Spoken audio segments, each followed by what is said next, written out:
Hi, and welcome to NANNcast. I'm Jill, your host.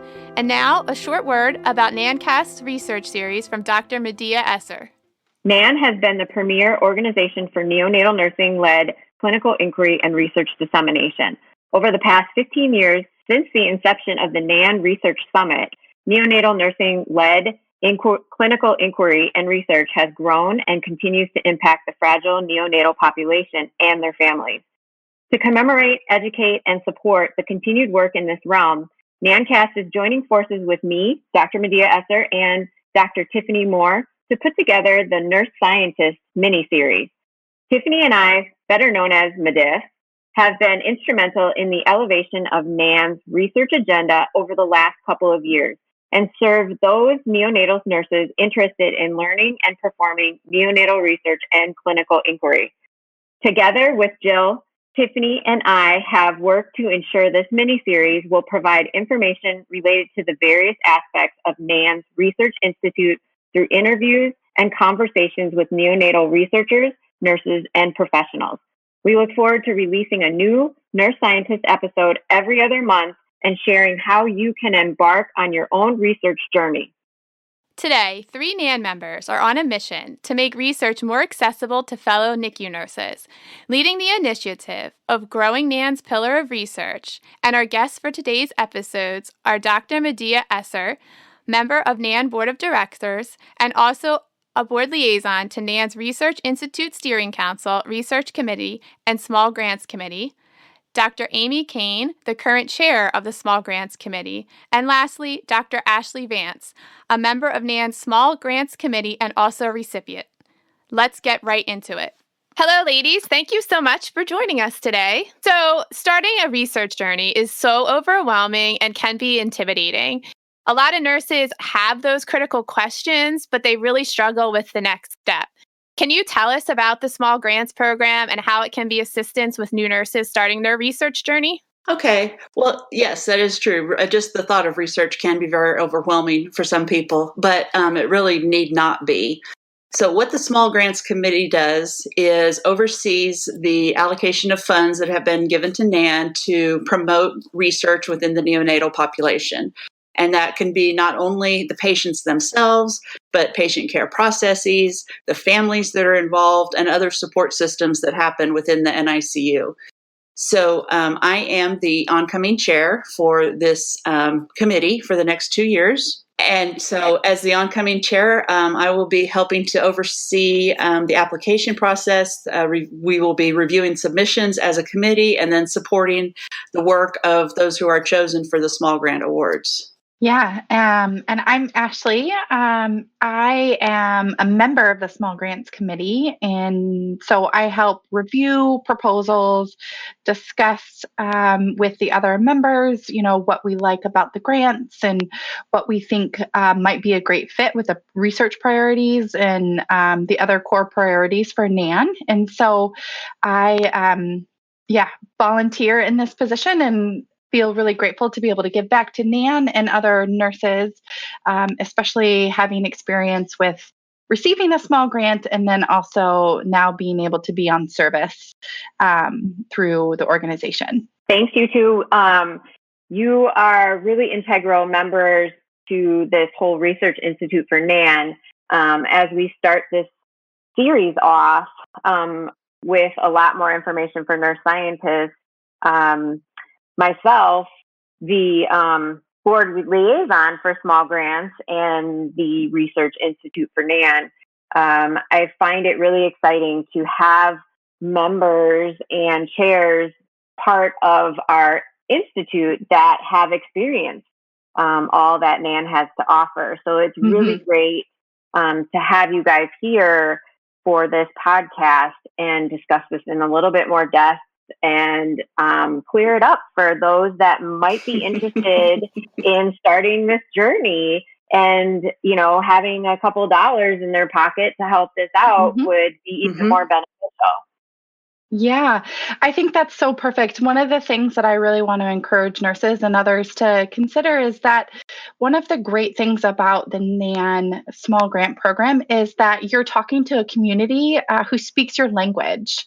So you are writing a grant specific to, your unit, your neonatal population, and the people reviewing your grant and the process, you have like a community of supporters. And so you are able to kind of speak all the same language. And so I think that that's very different, when it comes to trying to get grants from different foundations or the NIH. You often have to speak to a wider audience, and you may not have someone with a specific content expertise. And so I honestly find it very comforting and reassuring that we all speak the same language. And so we inherently know kind of the problems that exist or the things that we want to fix. And so we can really champion those great ideas that kind of come up, at the bedside. Does NANN provide people that receive the grant with mentors to help them through that process? Absolutely. That is one of the charges of the Small Grants Committee over the last 2 years, was trying to figure out and strategize around how we can improve that mentorship. Mm-hmm. And so another thing, I would love Amy to speak on this, is how is small grants different than applying for, let's say, another organization's grant? Mm-hmm. What describe some of the work that you've done around that EBP piece that makes it a little bit different than those other grant projects? Sure, absolutely. So Ashlee makes a very good point about how applying for something through NANN definitely stays within your wheelhouse, if you will, and you have the same people asking the same questions that you would ask, and understanding the same information that you would understand. Speaking from someone who has applied for grants outside of the neonatal world, it's not easy, and they don't understand our world, and they don't get us. So going through NANN definitely is a good first step. The small grants project or committee projects are designed to help someone start their research journey. The research part of it should be considered as a pilot study, so that you start small, and then after you have achieved that grant and completed the project, then you move on and continue to build on that as a foundation for other projects. The difference between research and EBP confuses a lot of people. Sometimes people get them mixed up and think that they're both research, where really it's very simple. The core difference is that research creates new knowledge. So research answers a question that has not been answered before, whereas evidence-based practice, or QI, EBP QI, takes that knowledge and applies it clinically. You often may hear of it called translational research. And so the terminology is confusing, I will grant that. But really the core difference is the difference between the creation of new knowledge with research and the application of that knowledge to a clinical setting through EBP QI. And so this year what we've done, the Small Grants Committee has done, is taken the EBP QI application and completely revised it. Anybody who has applied in the past will note that the applications obviously looked very similar, whereas the EBP QI language is really quite different and the goals are quite different.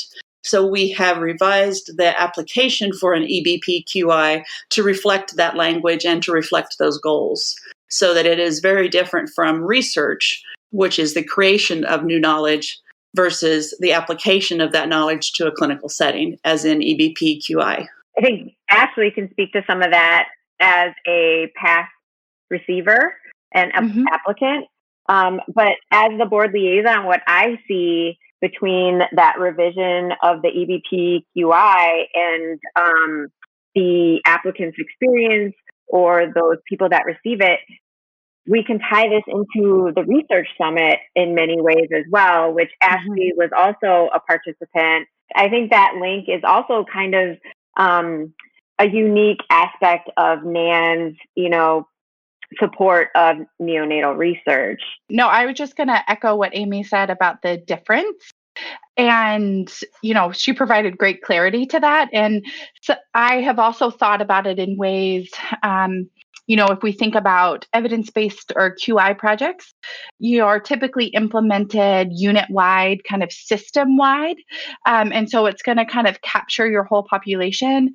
Whereas a research study or like a research grant is really going to try and hone in on a specific population or a specific problem. And you're going to like target specific people that are recruited then into that study. And so for me, sometimes it's helpful to think about those logistical differences as well as like the overall purpose. Absolutely. Yes. And I think nurses, bedside nurses, really gravitate towards evidence-based practice QI projects because to see those results applied clinically, and it's almost a form of instant gratification, like this is the bedside bundle that we created, and these are the results. And I think that really garners a sense of, excitement around what nurses can do with just one research question or just one curious question and how that really drives practice and improves outcomes. So that once you get that spark, hopefully that, spreads throughout the unit and more people feel empowered to, take on research. And, that's why I really like this series because it kind of demystifies, so to speak, research and makes it seem more attainable. And to know that NANN has all these resources to help, it is really beneficial. Absolutely. And what you say about the question, we call that the burning question. What's the burning question that you have, and what is that spark that prompts you to start looking at either creating some kind of new research or implementing something? I want to say, too, that sometimes the problem is when we look for outside research in the neonatal community that there isn't a lot, but it's very simple to go into other types of disciplines, pediatrics, acute care in general, and look at, for example, what you said about the infection rates, the bedside bundles. So those don't come from NICU specifically, but they do come from the general acute care area or intensive care units. So it's not always, you don't have to rely on evidence from the neonatal world. Part of doing an EBP QI is taking evidence from a general type of problem or question and applying it to the neonatal world. And in a sense, you're creating new research, but you're really not because you've already taken you're taking the same ideas, just applying them to a different population. So a lot of people get discouraged because there isn't a lot of neonatal specific research out there because we all know that it's so hard to get approval, number one, to do real research on neonates. Yeah. And so a lot of it is anecdotal evidence, which is beneficial to some extent. So at least you have a place to start. But looking at other areas and other disciplines is always an option as well. You might want to look into the psychological realm for if you have a question about mothers. Obviously you're not going to find that in the neonatal literature. You're going to have to go to psychiatric mental health literature and look at that. So the picture is much broader. The resources are much broader than what you sometimes may think they are.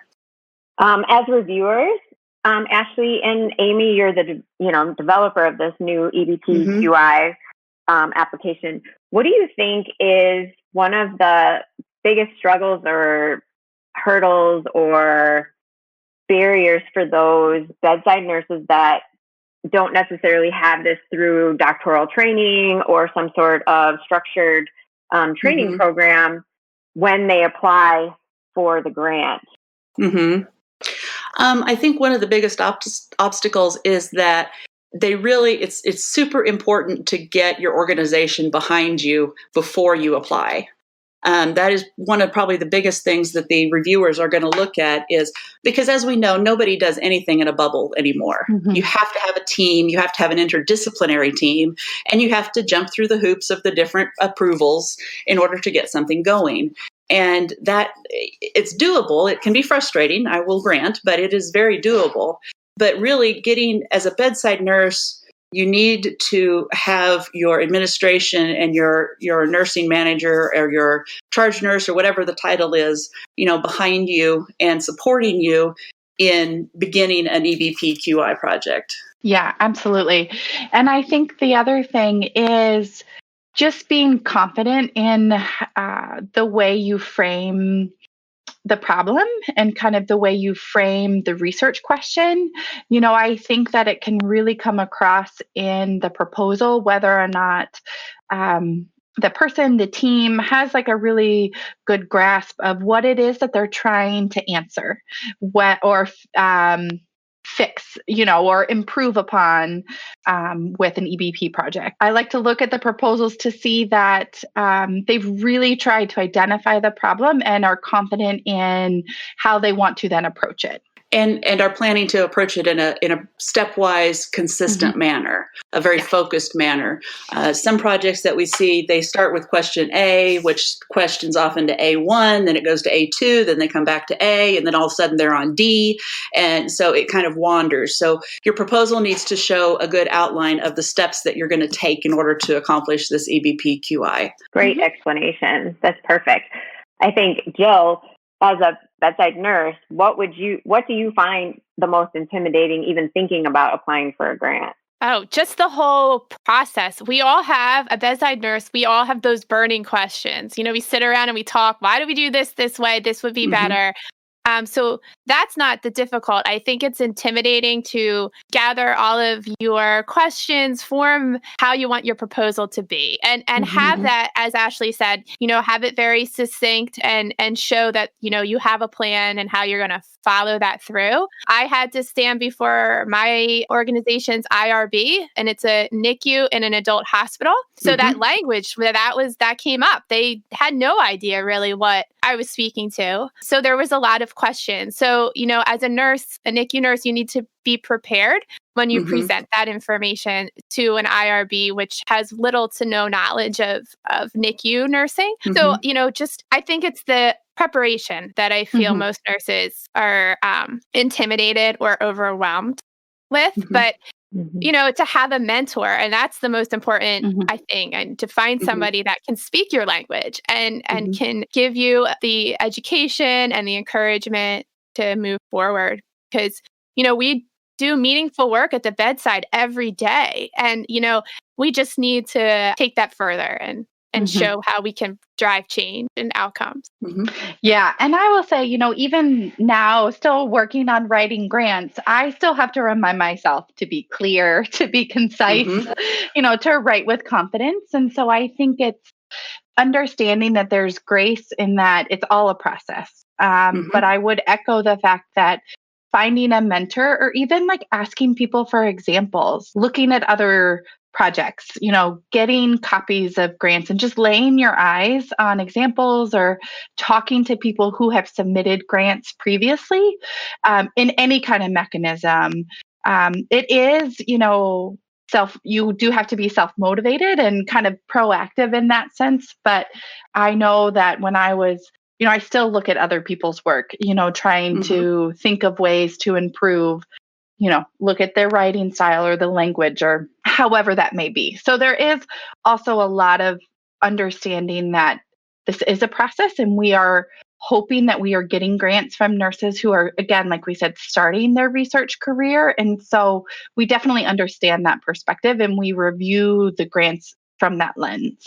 So to piggyback on that, how would you encourage nurses to apply for this small grant? And what would be a draw for, let's say, Jill to apply for this grant if maybe she had no experience applying for grants? Why is it so important to apply for a grant that's $5,000 or $2,000?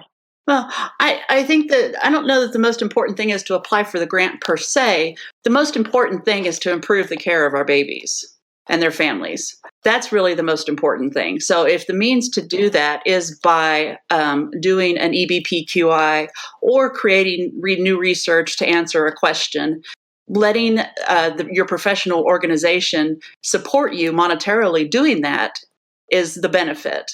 So it's not about the grant itself. It's about, what am I going to do? How am I going to take this on?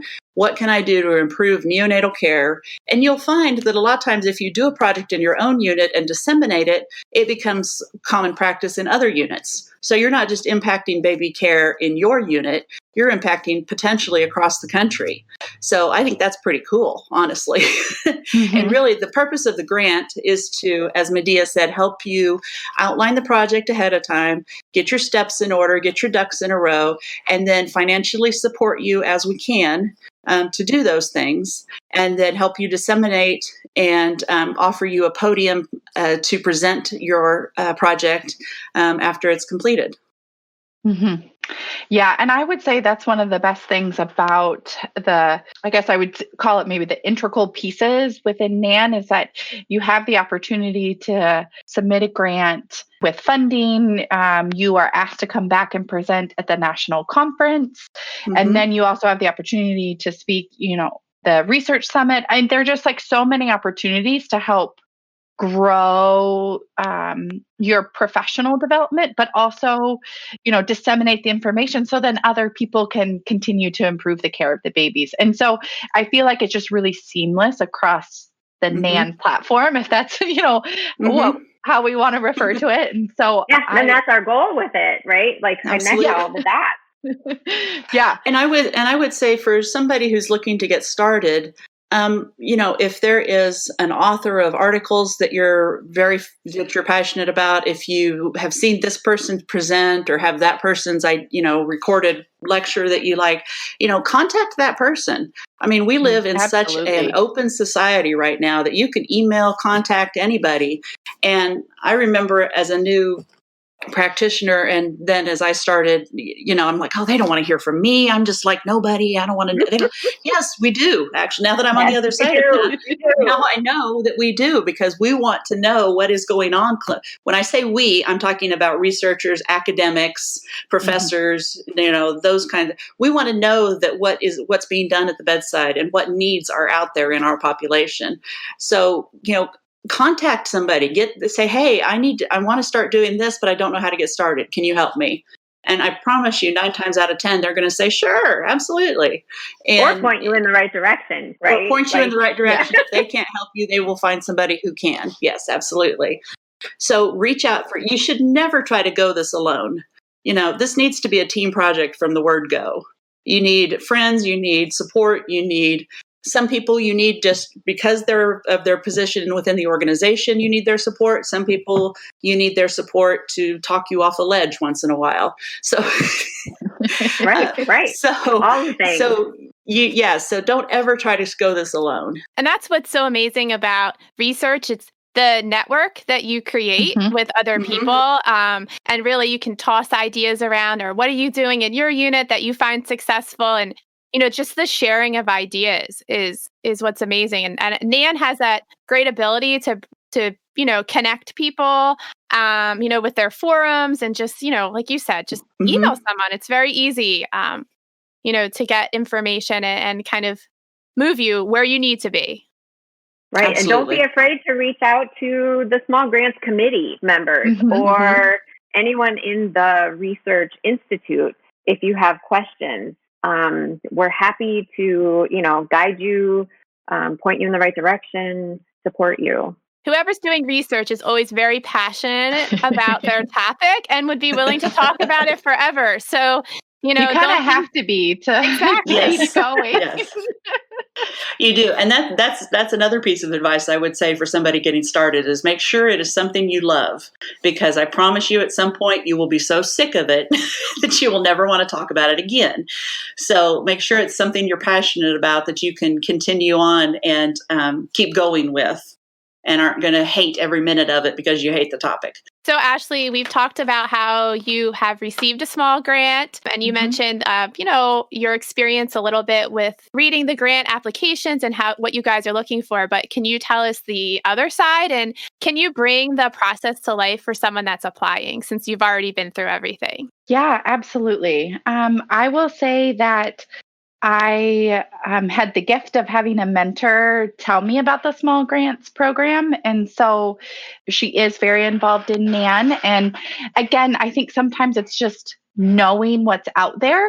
And so I was in a doctoral program and really needed to get some funding to jumpstart my dissertation work or to jumpstart a study. And so the NANN Small Grant Program was perfect for that. And I can share, like, specifically, I needed funds. I was trying to recruit families. Over time, I wanted to connect with them multiple times. And so I wanted to be able to, offer them an incentive, offer them, just a little, as we call it, a token of appreciation for filling out surveys. And so that's what I used most of the budget for, was really being able to provide those incentive funds for families. And again, there's like a ton of different options, that you can use that budget for. But I will say my specific experience was, just my mentor, guiding me and saying, hey, I think you need to consider this. We had already been talking about a topic for my dissertation. All of my work focuses on parenting and caregiving for medically complex infants, and really trying to look at how they learn to feel comfortable and confident in caring for those kids, especially once they're at home. And so I landed on this idea, or I actually went to the psychology literature and realized that there is a concept, parenting self-efficacy, really looking at confidence in parenting. I was like, this is what I want to do. And so we just had to really spend some time thinking about, okay, well, this is a topic. What do you want to know? Like, what do you want to know about it? And I felt really strongly that asking parents at one point in time wasn't necessarily going to tell us a lot about their confidence or how well they were potentially, doing. And so I really felt like it needed to be a longitudinal study. And so I had like these clear ideas of what I wanted. And so then really just tried to work through the other specifics with my mentor, and then just looked at the NANN guidelines for the grant and was able to, draft it. I did have it reviewed by my mentor and some other, I think like one or two other people prior to submission. So other people had laid eyes on it and had offered feedback. And so I would say that compared to some other grants that I've written, I was pleasantly surprised and pleased at the ease of which I was able to submit the NANN grant. It definitely required some work, and I had to put some great thought into it, but it didn't feel overwhelming. I can say that for sure. And I am grateful at how well it connected me to the NANN community. I think that was like the biggest thing, being able to be at one of the conferences to receive the award, coming back the next, I think it was maybe 2 years later, once the study was done, to like present the work, and getting the grant really connected me to the community. And now I've been able to kind of grow from there. And I think for me specifically, in terms of a research career, it gave me kind of some street cred to be able to say that I like got some funding and was able to kind of launch a program of research that I am excited about. And so, it was overall a great experience. I'm glad you mentioned that sort of street cred piece of it. And, there is something to be said for, hey, you're applying for a grant, and how many people, that will respond to that. Like, doctors understand what grants are. They understand the purpose of them and the importance of them. So as a bedside nurse, talking about applying for a grant could build some cred for you and your project in showcasing it, right? And then you applied for the small grant first, and then you did Research Summit, right? Exactly. So I applied for the small grant, got that, collected data, and then like a year and a half later was able to use the data from the small grant to then write the abstract for the Research Summit. So I was able to present at the Research Summit from the data that I collected using the small grant, which then was more information that I was able to present at the conference. Yeah. And then you published, right? In ANC. Yes. And then published in Advances. So just like trickle on down, the line. And now you're on the Small Grants Committee. Yes. Yeah. And I will say the encouragement of this, like the street cred, if it's your your charge nurse, even a physician maybe that will wants to partner on your grant. I think that, if you're telling people, hey, we're going to work on this project, this is what you want to do. If you're people respect if you are motivated enough to go out to try and get money to do this, when we all know that like institutions are strapped for cash, and especially in COVID, and they see that as leadership and, that motivation to go out and kind of seek funding is very well received. The thing that I experienced through this process was initially when I was thinking about topics and what I'm interested in terms of, really trying to support developmental care and support families and really think about the whole parent experience during hospitalization. No one ever really said this to me, but I felt personally like, oh, these are kind of like soft ideas or like fluff. I don't know if fluffy is the right word, but they're not like hardcore, like rigorous, I'm not in the lab, in a petri dish. But I can say that as I would talk about my ideas to other people, they're like, this is great. Like, you need to do this. This is work that needs to be done. And so you get kind of this internal validation in going through the process that like, yes, these are questions that need to be answered. Like, we want to support you in doing this. And I think the small grants process probably helps build the language around it, and then, builds that conversation even more. Cause I totally relate with that. Like, who cares about diaper rash? Like, but the more I write about it and apply for things, the more it makes sense, and it's all about the package and how you present it sometimes, to get that credibility. Yeah. And that's a little bit what I alluded to earlier, was that it doesn't have to be an earth-shattering project. Mm-hmm. One of the first EBP QI projects I helped a student with was she had in her unit, the dirty diaper scale was in the this is back when we had open units, was in close proximity, not next, but in proximity to where the formulas were prepared. So she's like, we need to move that diaper scale over to here. And the drama that ensued, you would not believe. Right. And all because and you can talk infection control, you can talk you can talk all these other things about why it needed to happen. But the resistance and the drama that she met in that unit just by moving the diaper scale from one place to another was unbelievable. So again, this goes, whether it's research or an EBP QI, it doesn't have to be big. It can say something very small, just one tiny little question. Why do we do this way? Is there a better way? Well, let's go look in the literature. That's always your first step. Go find the literature and see what's out there. Well, there isn't any. Okay, well, either I need to go to another area and look in their literature, or do I need to study this as a research? Ashlee made a very good point about her project and how that, got started, and the support, and how that's how research should begin, actually, really, with mentors and support and everybody encouraging you. For an EBP QI, it's the same thing, just in a different process, as far as you already have the information, you're just translating it into a practice. So you're either creating a guideline, or you're creating a protocol, or you're changing the way something is done within the unit. And sometimes people think that they don't need money support to do that, monetary support to do that. But really, think about, I think Medea just said, organizations don't pony up and pay for anything anymore. So if you want to do an EBP QI and you want to create some infographics to put in the unit, say you want to create a pamphlet for a parent, or say you want to, get the unit on board and do this EBP QI and then throw a pizza party afterwards. Mm-hmm. All of that. Or statistics, right? Like statistics. Not everybody analysis. knows how to use that. Yeah. Right.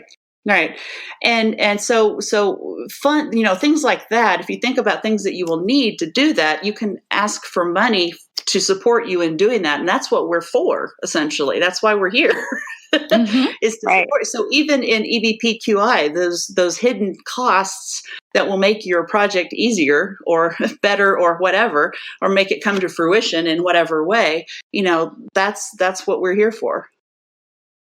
So now, hopefully, we have made everybody want to apply for a small grant and get that street cred.